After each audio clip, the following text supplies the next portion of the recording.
Meus amados, eu quero nessa noite compartilhar uma palavra muito especial com os irmãos em 2 Timóteo capítulo 2, versículo de 1 a 7. 2 Timóteo capítulo 2, versículo de 1 a 7.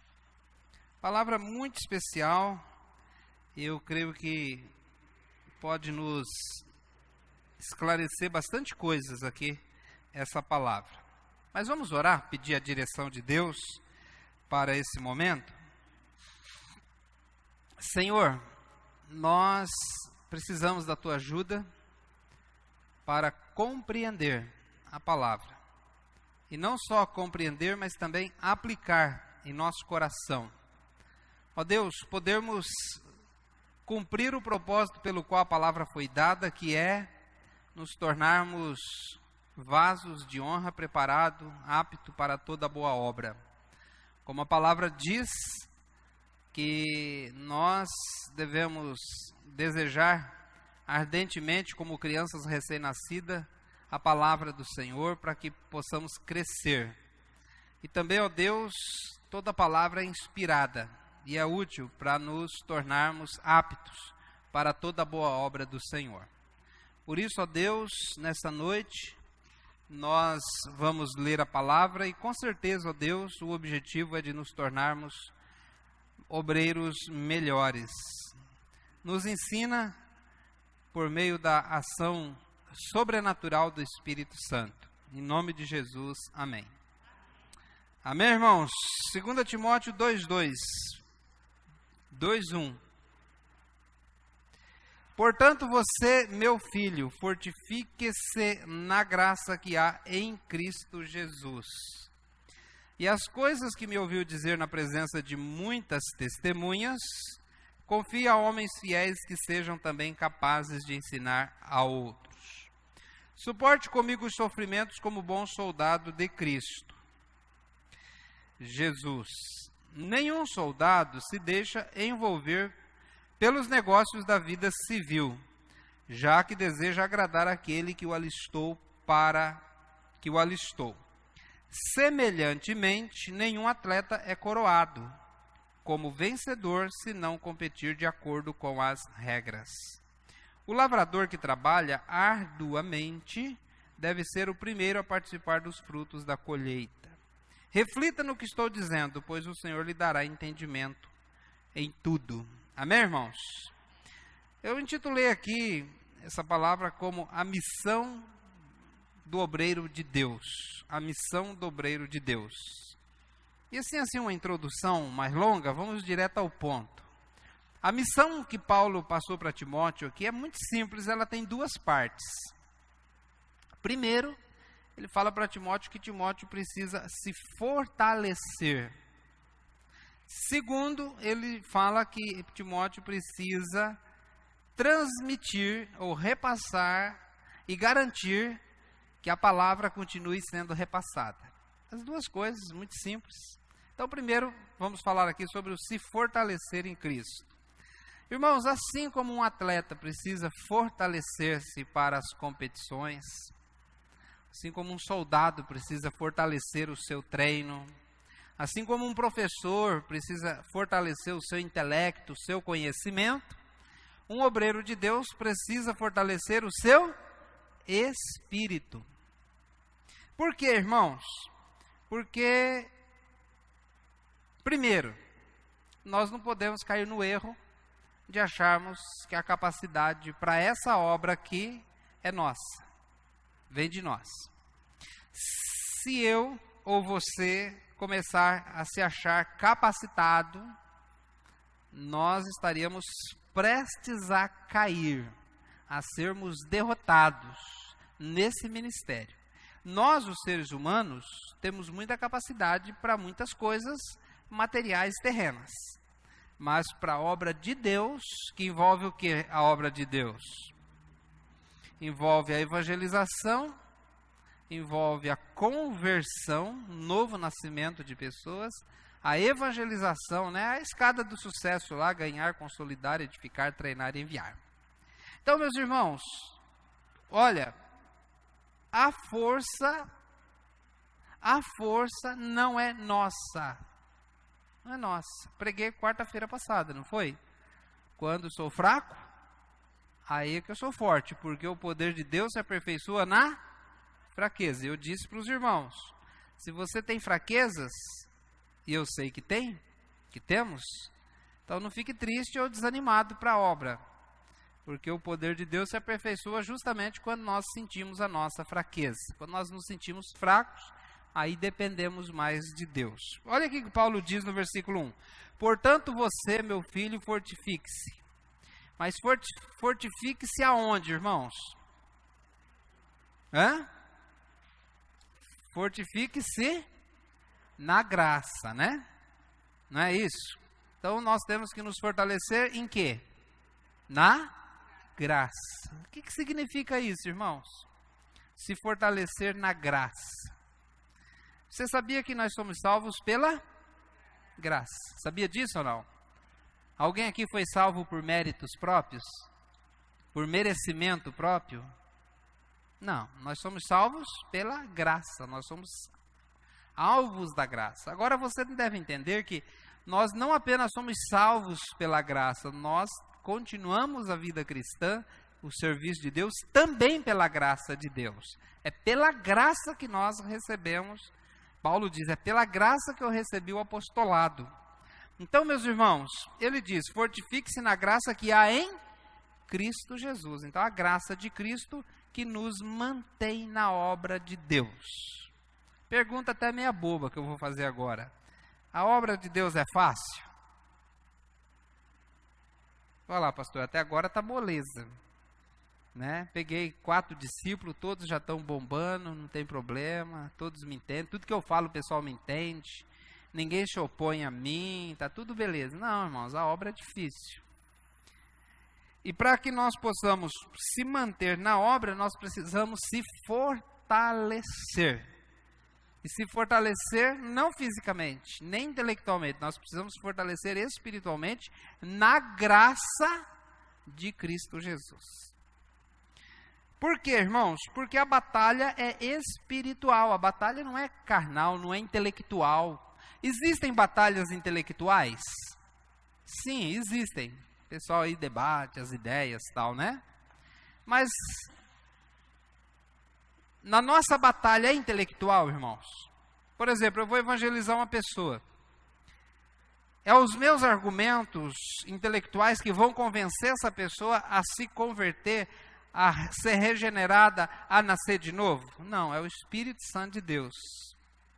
João 16, né? Jesus falou, quando o Espírito vier, ele vai fazer o quê? O Espírito Santo, me ajuda a lembrar aí? Convencer o mundo do quê? Do pecado, da justiça e do juízo. Então é isso que o Espírito Santo faz. Então, irmãos, a nossa obra é espiritual. Abra a sua Bíblia em Efésios. Dá uma olhadinha comigo rapidinho em Efésios. É um texto muito conhecido, mas sempre é bom ler esse texto. Efésios, capítulo 6, versículo 10. Efésios 6, 10. Diz assim, ó, finalmente fortaleçam-se no Senhor e no seu forte poder. Então ele falou mais uma vez, agora para os irmãos lá de Éfeso, para que eles se fortalecessem no Senhor e no seu forte poder. Vistam toda a armadura de Deus para poderem ficar firmes contra as ciladas do diabo.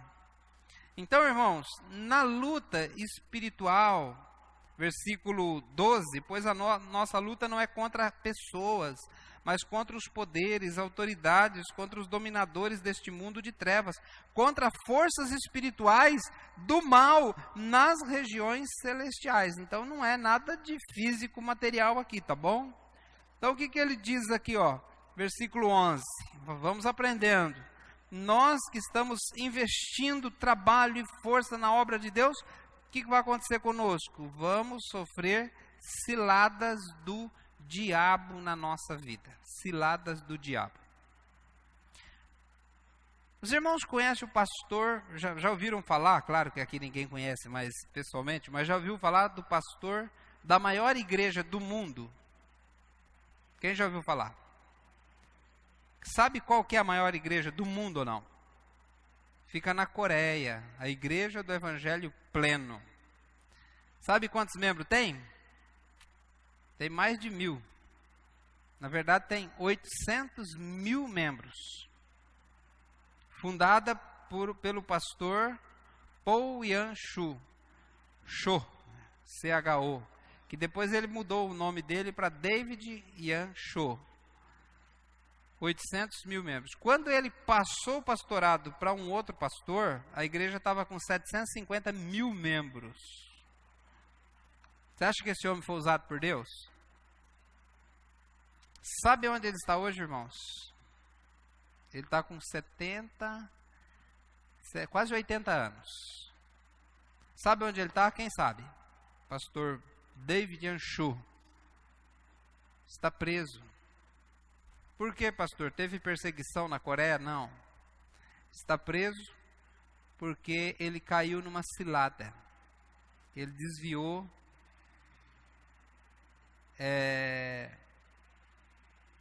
eu não lembro agora, mas quase 500 milhões de dólares da igreja dele para umas ações de uma empresa que o filho dele tinha comprado.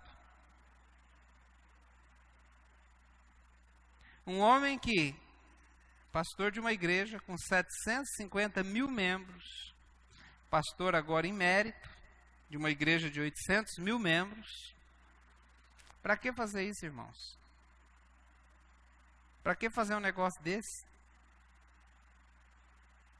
Na velhice, agora está preso ele, está preso o filho dele. Ele provavelmente não sai mais, porque está já com quase 80 anos. O filho está preso também. Sabe como é que foi descoberto esse negócio? Ele ensinou aquela igreja a ter um ministério poderoso de oração, por isso que cresceu. E lá eles têm vários ministérios de oração, não é só um. Então eles têm um ministério de oração que todos os dias, das 6 às 8 da manhã, milhares de pessoas se reúnem para orar, todo dia, pela igreja.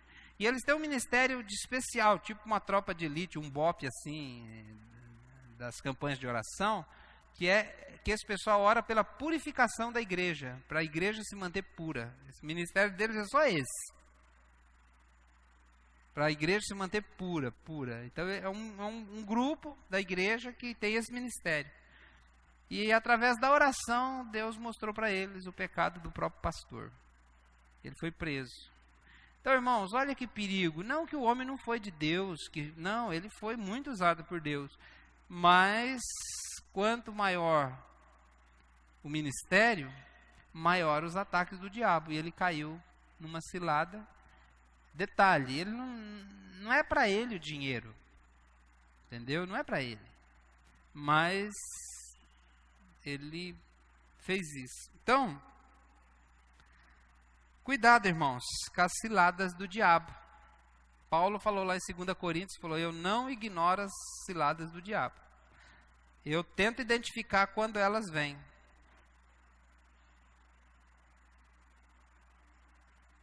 Uma vez, irmãos, eu estava num lugar e veio uma pessoa me ofender.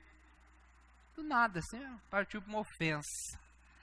E o sangue sobe, né? Eu sou branquinho, já fico logo vermelho. Aí eu falei assim, a hora que eu ia responder, falei, opa, cilada do diabo, eu não vou cair nessa não. E foram muitas na minha vida, ciladas que às vezes acontecem. Ciladas, não é? Então, irmãos, nós temos que tomar muito cuidado para não cair nessas ciladas. Por isso nós devemos andar prevenidos, vestidos de armadura. Antigamente, que a luta era corporal, era na espada, né, na faca. Então a armadura ajudava muito. Então, esse fuzil aí, a R-15, não ajuda muito, né? Então, o soldado ele tinha que andar prevenido com aquela armadura, poder ser morto. Então ele fala aqui no versículo 12 que a nossa luta não é contra as pessoas, não é contra a gente de carne e sangue, é contra o diabo e seus demônios. Nós precisamos, irmãos, usar mesmo a armadura de Deus para sobrevivermos às emboscadas do diabo na nossa vida. E não se trata aqui de uma brincadeira, de um folclore, de um negócio assim que, isso aí o pastor colocou para encher o sermão. Não, irmãos, é uma realidade na nossa vida. O diabo está rugindo como um leão, buscando a quem possa devorar. Você sabe o que significa essa expressão, andando ao derredor, rugindo como um leão? Sabe o que significa? Você sabe qual é a estratégia do leão? Como é que o leão escolhe a presa dele ou não? Ele fica rondando um rebanho, tá? Fica rondando um rebanho e ele fica observando o mais fraquinho, o mais fraco. Quando ele identifica o mais fraco, ele tchum. Então cuidado, irmãos, vigia na área que você tem fraqueza. Qual área que você tem mais fraqueza? Vigia nessa área que ele vai tentar te pegar. Às vezes a pessoa tem um temperamento explosivo. E é interessante que o diabo manda um monte de gente para ficar provocando ele bem naquela área ali. Só estou dando um exemplo. Cuidado, irmãos, na área que você tem fraqueza. Vigiar bem aí mesmo, cuidar dela. Se você vai numa luta e tem uma parte do seu corpo que está machucada, qual parte que você vai proteger mais? Por exemplo, eu vou lutar com alguém, estou com uma costela quebrada, né? Dói até de lembrar, só de pensar. Aí você vai pegar, proteger as costas e deixar a costela aqui, proteger o rosto, né? Bem assim. Não, você vai ficar ali protegendo aquele lugar machucado. Assim também, irmãos, é na nossa vida. Proteja a tua área fraca. Pastor, graças a Deus eu não tenho. Amém, glória a Deus que você é praticamente um anjo, né? Mas você sabe que não é assim que as coisas funcionam. Versículo 14 diz, versículo 13 diz que assim nós vamos resistir no dia mau. Isso me assusta, te assusta também ou não? O dia, ele não está falando assim, se caso, porventura, vai que numa dessa, o diabo te dá uma pegada assim e chega esse dia mau. É isso que ele está falando? Não, ele está falando, você vai resistir no dia mau, o dia do ataque. Então quer dizer, vai acontecer. Vai acontecer. Não só uma, mas várias vezes. Vai acontecer o dia mau. O diabo vai atacar.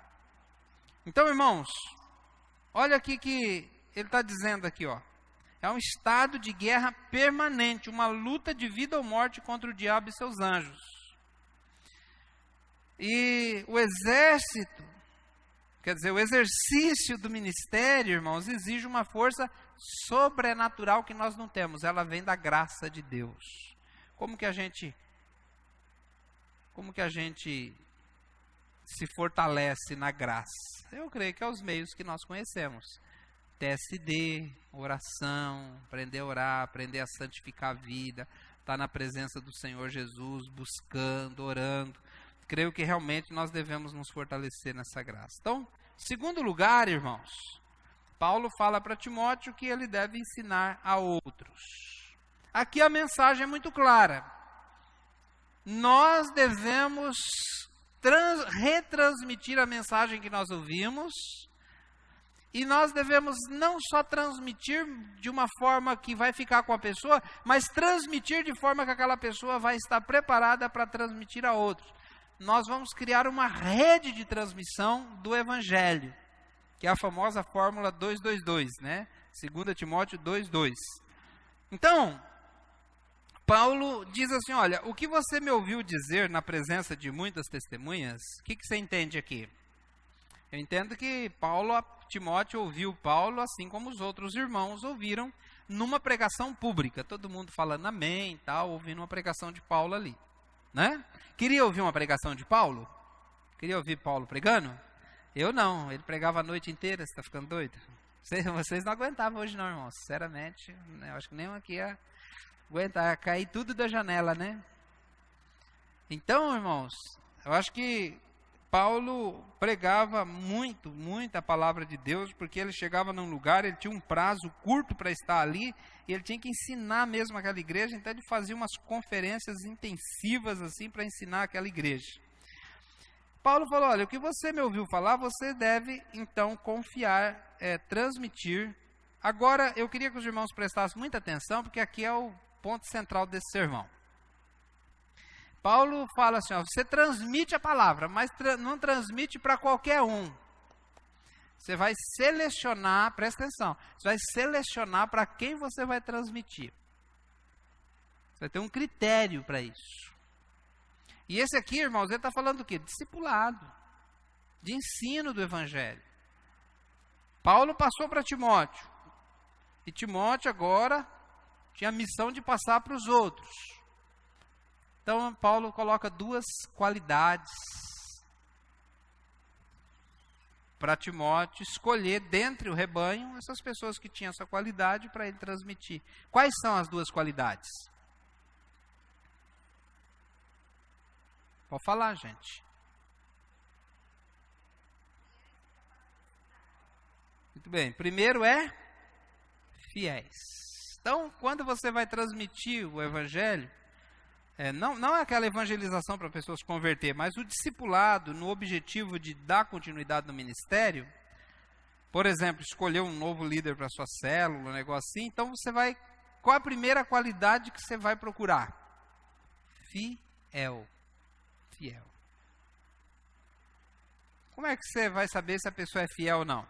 Simples, irmãos. O crente fiel é aquele crente que veste a camisa da igreja.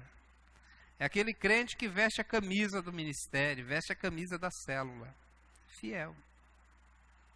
Eu vi um pastor falando que se você quiser avaliar a sua igreja, você não deve avaliar pelo culto de domingo à noite. Quantas pessoas nós tínhamos aqui domingo passado? A igreja estava... Alguém entra aqui e fala assim, ó, a igreja Batista Boas Novas está bombando, né? Não, irmãos. Falou, avalia pelo culto de quarta-feira, pelo Tadel. Porque ali está o pessoal fiel. Aqueles que realmente compra, né, paga o preço do ministério da igreja. Sabe, irmãos? Tem gente que é meio fiel. Amém, glória a Deus, que bom. Pessoa assim é 50% de fidelidade. Mas ainda falta um pouco para você poder confiar a Ele algo tão precioso quanto a liderança da igreja de Deus. Os irmãos estão entendendo? Então a primeira qualidade é o quê? Fiel. Eu vi uma pesquisa da CEPAL, editora CEPAL, que eles trabalham com esse negócio de pesquisa cristã, tal, das igrejas. Falou assim que, em média, 20% dos membros são completamente fiéis, 100% fiéis à igreja. 20%. Então, por exemplo, uma igreja que tem 200 membros, que vai vestir a camisa mesmo ali é 40 pessoas. 40. Né? Quantas pessoas nós temos aqui hoje? Um pouco mais, talvez. Então, 40. Agora, é lógico, vai tomar cuidado. Não vai desclassificar ninguém que não esteja aqui, tá, irmãos? Porque tem gente que está estudando, tem gente que está trabalhando, tem gente que foi viajar hoje, né? Sempre vem. Pessoas que às vezes estão incapacitadas, porque está cuidando de alguém doente ou está doente. Então, tem que saber o contexto. Mas tem pessoas que não têm compromisso mesmo, irmãos. Não tem compromisso. Tem compromisso com a fidelidade de frequência. Às vezes, qualquer coisa é motivo para ele não vir. Qualquer coisa. É o aniversário do gato. Opa, hoje eu não posso ir na igreja. É o aniversário do gato para mim. Qualquer coisa está valendo. Então, quando uma pessoa não quer fazer uma coisa, qualquer desculpa serve. Qualquer coisinha, né? Hoje eu tenho que ir no shopping comprar um chinelo de dedo para o meu filho. Então, qualquer coisa. Agora, quando a pessoa tem compromisso, irmãos, compromisso é compromisso. Ele tem mais compromisso com a obra do que com o trabalho secular dele. Ele não falta no trabalho por quase nada. É ou não é? Agora, fiel nos dízimos, porque a igreja não vive sem o dízimo. Fiel na frequência, fiel na participação, no apoio dos projetos, na oração. Fidelidade. Então, toda a igreja tem os irmãos fiéis. fiéis. Igual aquele irmão que falou para mim um dia, falou: pastor, eu não sei muita coisa, mas se o senhor pegar de um lado, eu pego do outro. Amém? Fiel. Pode contar, fiel. Então, irmãos, segunda característica é qual? Capazes, ou tem uma versão que diz idôneos, certo? O que é isso aí, irmãos? Isso aqui é difícil, hein? Isso aqui é complicado. Deixa eu tentar explicar para os irmãos. Por quê? Idôneo, o que é idôneo? Idôneo é uma pessoa honrada, uma pessoa que não tem mancha no currículo, não é isso? Idôneo. E uma pessoa capacitada, que consegue fazer o negócio, certo? Cuidado, calma, muita calma nessa hora. Primeiro é fidelidade, você tem que ver quem é fiel. Porque se você der o ministério, passar o ministério para quem é infiel, irmãos, o que vai acontecer? Jesus já deu a dica, ele falou que é infiel no pouco, também é infiel no muito. Entendeu? Então não adianta. Ah, não, mas se eu der o ministério, ele vai ser fiel daí. Não, não vai. Então já tem que ser fiel. Agora, o que é esse capacitado? Falar, ah, pastor, é bem isso que eu queria ouvir mesmo. Porque tem gente que eu não acho que seja capacitado, não. Ó, cuidado, irmãos. Porque não é bem esse tipo de capacidade que ele está falando aí. Porque capacitado ninguém é. Quem é capacitado?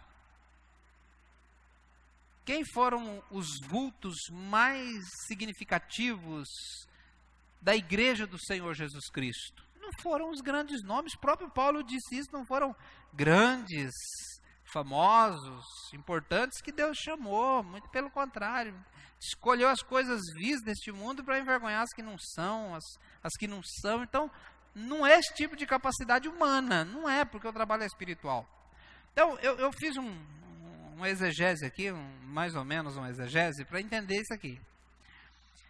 Essa palavra é difícil de traduzir, ela aparece umas 30, 40 vezes no Novo Testamento, a palavra kikanos. Então, ela é traduzida em vários lugares como muitos. Por exemplo, uma grande multidão, kikanos. Muitos, né? Então, vai falar muitos. Ela é traduzida também como bastante. Bastante no sentido assim de quando você está servindo o prato, a pessoa fala, quer mais? Não. Tá bom, já tem bastante aqui, já é suficiente para mim, entendeu? Ela é traduzida também como honra. Digno, melhor dizendo, dignidade. Por exemplo, quando João Batista falou para Jesus, eu não sou digno de desatar a sandália dos teus pés. Ele usou a palavra kikanos, não sou digno. Então, aqui, irmãos, a palavra traduzida aqui poderia ser assim, fiéis e dignos desse ministério. Aí você pega toda aquela dica que Paulo dá para Timóteo, lá em 1 Timóteo capítulo 3, se alguém deseja episcopado, excelente obra almeja. Episcopado é a liderança da obra de Deus. Uma excelente obra almeja. Convém, pois, que os presbíteros, os diáconos, os líderes sejam dignos. Aí ele passa uma série de qualificações. É isso que ele está falando aqui, irmãos. Tá? Não é tipo um vestibular assim para saber quem que vai ser. Não. É que você tem dignidade de vida para poder ser, para poder segurar nas mãos um ministério desse. Dignidade, fidelidade e dignidade. É isso que é a conclusão que eu cheguei.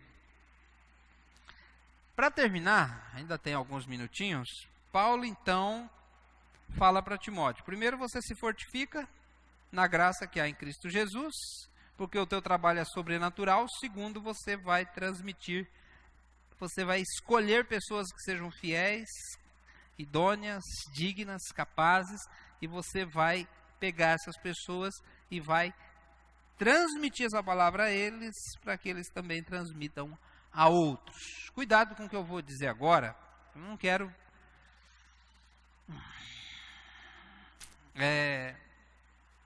sabe, irmãos, você precisa investir seu tempo, seus recursos em pessoas que são fiéis. Porque tem gente, assim, que ele, não vamos dizer assim que ele não quer nada, não, porque ele quer alguma coisa. Mas ele não quer assim o pacote completo que Jesus ofereceu. Não quer assim um compromisso muito sério, sabe? E é ruim. É ruim quando uma pessoa, por exemplo, assume o ministério sem ter compromisso com aquilo.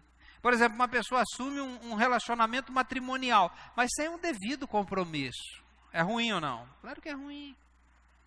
Uma pessoa assume um trabalho sem o devido compromisso. Então, irmãos, nós não devemos confiar esse ministério de liderança da igreja a pessoas que não têm o devido compromisso.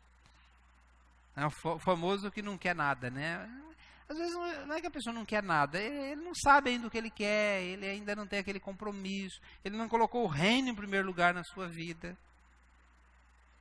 Entendeu? Então, toma cuidado. Eu sei que todo lugar tem pelo menos 20% que dá para a gente investir o nosso tempo, nossos recursos. Não que você vai desprezar as pessoas que vai lá na sua célula, que vem aqui na igreja. Não é isso.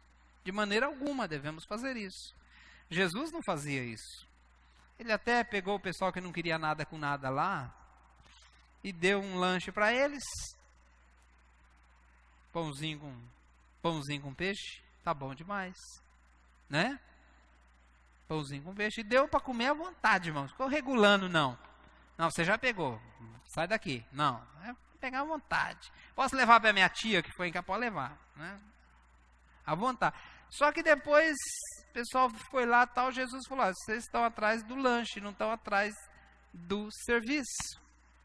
Não tem compromisso, irmãos. Como é que Jesus... Só que Jesus pegou aqueles 12 ali e investiu neles. Então, irmãos, qual que é o nosso erro às vezes? É inverter as coisas. Às vezes nós gastamos muito da nossa energia, do nosso tempo, com quem não quer compromisso.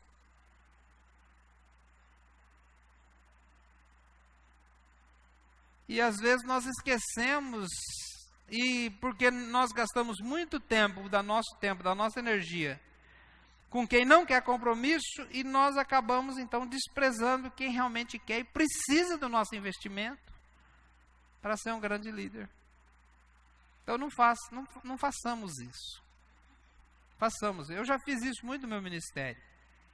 Sabe? Porque, irmãos, o que é arrebanhar o povo de Deus? Às vezes eu penso, não, eu tenho que arrebanhar mais gente. Não, eu tenho que formar líderes comprometidos, fiéis, idôneos, capazes, homens dignos da obra de Deus. Então não é que nós vamos desprezar alguém, não é isso. Irmãos, estão entendendo? Não é desprezar a pessoa, não é isso. Mas que nós precisamos investir nas pessoas que são fiéis a Deus. Fiéis. É isso que Paulo está falando para Timóteo. E assim, irmãos, ele dá 3 ilustrações para Timóteo, então eu vou falar bem rapidinho aqui. Versículo 3, suporte comigo os sofrimentos como bom soldado de Jesus. Nenhum soldado se deixa envolver negócios da vida civil, já que deseja agradar aquele que o alistou. Então, primeira coisa aqui, irmãos, sofrimentos. Ninguém gosta desse negócio de sofrimento, certo? Mas o soldado, não estamos falando de soldado no quartel, não. Soldado em campo de batalha. E o que ele espera lá no campo de batalha? Umas férias? O que o soldado em campo de batalha espera? Sofrimento, não é, irmãos? Batalha. Ele espera que o inimigo vai chegar lá e falar assim, ô pessoal, vamos colocar uma rede aqui, jogar um futebolzinho? Vamos pescar junto aí? Vamos fazer um carteado aqui? Não, irmãos, ele espera que o inimigo vai meter bala nele. O inimigo vai jogar bomba nele, o inimigo vai tentar matá-lo a todo custo. Então, Paulo já falou para Timóteo, você que está na obra de Deus, suporta como soldado. Segunda coisa, prestou atenção no detalhe que Paulo coloca aí? Suporte comigo os sofrimentos como bom soldado. Então Paulo não está falando de um soldado qualquer, está falando do bom soldado. Tem soldado bom e tem soldado ruim. Tem um soldado que suporta e tem o que não suporta. Nós temos que ser o quê? Bons soldados. E qual é a característica que Paulo coloca no bom soldado, irmãos?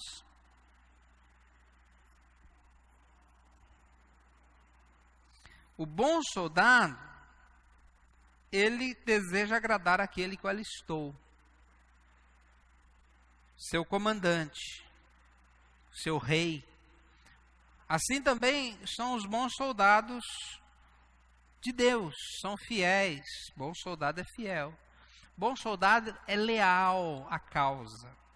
Nós cantamos, né? Pelo Senhor marchamos sim, seu exército poderoso é, né? O nosso general é Cristo, seguimos os seus passos. Só que às vezes, irmãos,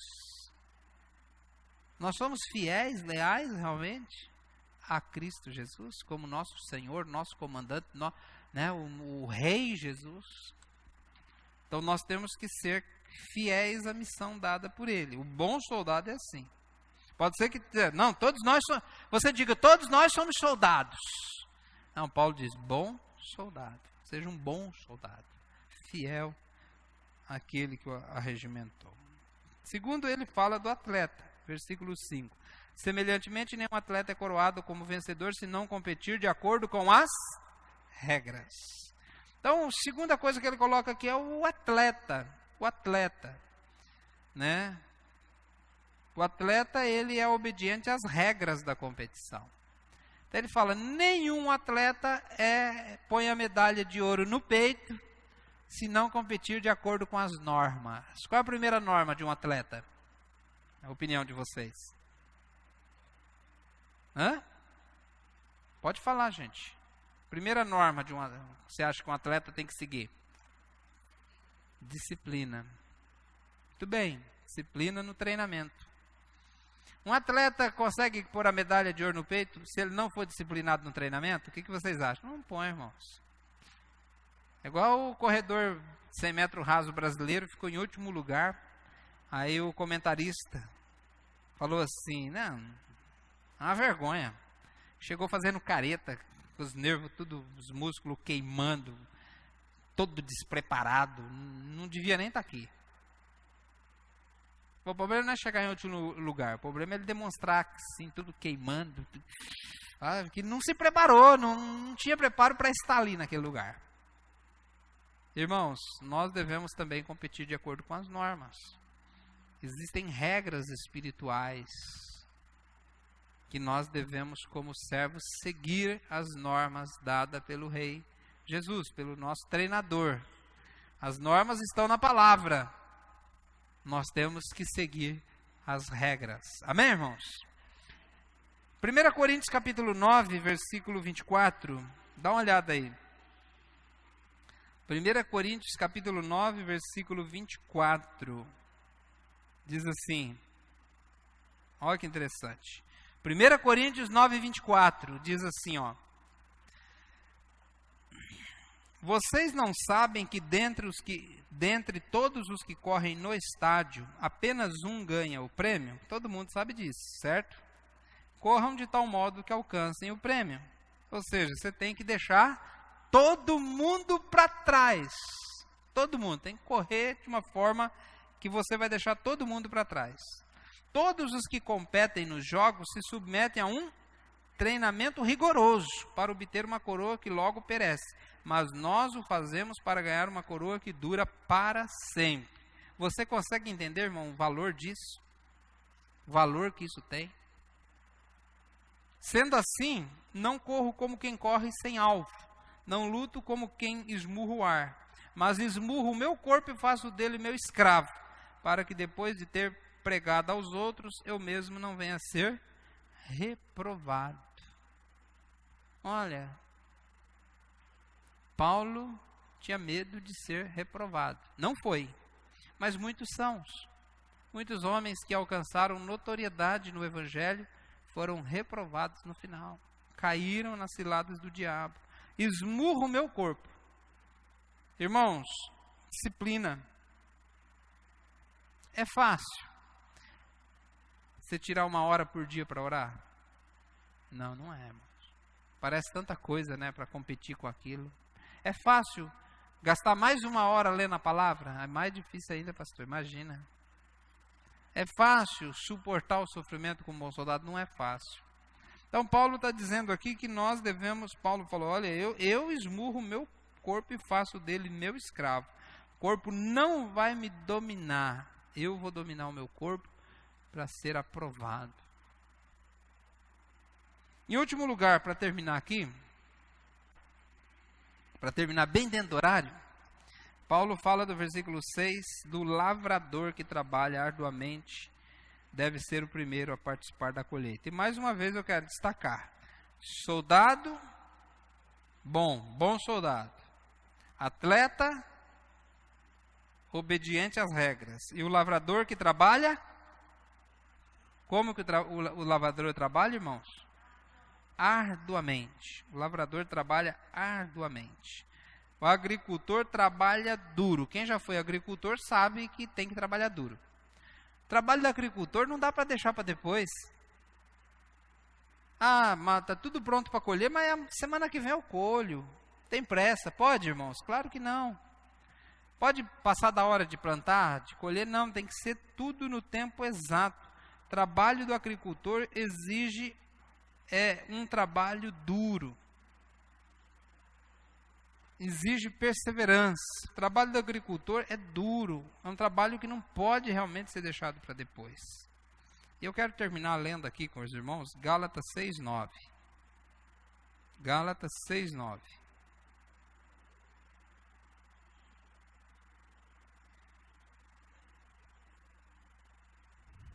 Eu vou ler o versículo 8 também. Não, vou ler o 7 também. Só 3, tá? Gálatas 6:7. Não se deixe enganar, de Deus não se zomba, pois o que o homem semear, isso também colherá. Quem semeia para a sua carne, da carne colherá destruição. Mas quem semeia para o Espírito, do Espírito colherá vida eterna. E não nos cansemos de fazer o bem, pois no tempo próprio colheremos, se não desanimarmos. Então, meu querido, se você não desanimar, vai colher.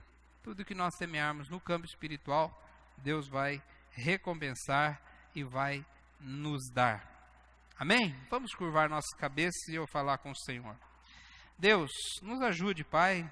Somos humanos, frágeis, incapacitados. Pai, precisamos da Tua ajuda, Deus. Senhor, sem Ti nós não somos nada. Pai, que essa palavra entre em nosso coração, Deus, que possamos nos expor a se fortalecer em Cristo Jesus, na força do Seu poder.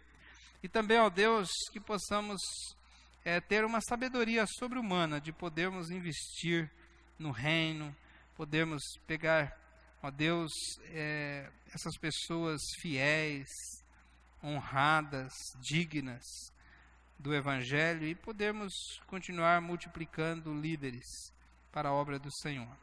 Pai, que nós possamos ser bons soldados, possamos ser atletas obedientes às regras e possamos ser trabalhadores incansáveis como agricultor.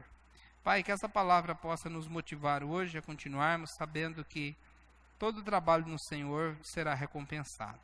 Obrigado pelos irmãos que estão aqui hoje, também por aqueles que são fiéis, ó Deus, à obra, ao ministério e têm apoiado de uma forma completa e fiel. Obrigado por todos, que o Senhor nos leve em paz, nos dê, ó Deus, uma noite abençoada, em nome de Jesus, amém.